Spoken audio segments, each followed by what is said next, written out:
Hey everyone, my name is Rohan. I'm in my third year of IBH at the group. We see more and more young people getting their news off of social media pages. I want to ask if you think this is overall a net positive or a net negative thing, because although people are more connected than ever before, they're also more vulnerable to fake news. Deciding on a net positive or a net negative honestly isn't feasible or possible simply because of how much information is just out there on social media and how constantly that's developing and increasing on a daily basis internationally. I feel like the approach you take to social media and the information out there, I'd say that makes a bigger difference. Do you think that print media is dead? I think that print media is dying.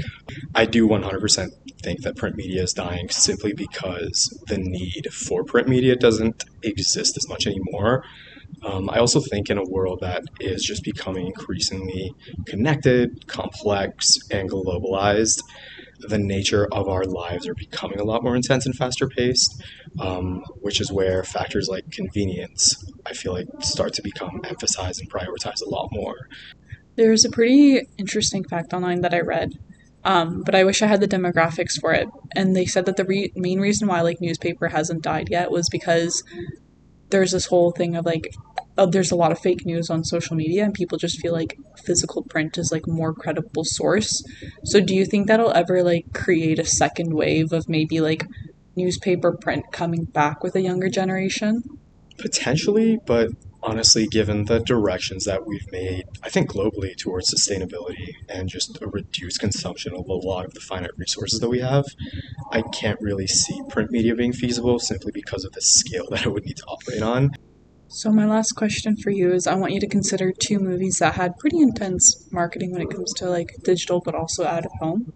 And those two movies are the Barbie movie and Wicked. However, we know that people responded significantly more positively to the Barbie movie. Why do you think there was such a disconnect between those two?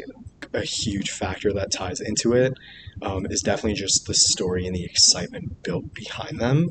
I think the Barbie movie was one of the first live action movie for Barbie, and I can't really speak to the Wicked not doing this or doing this effectively.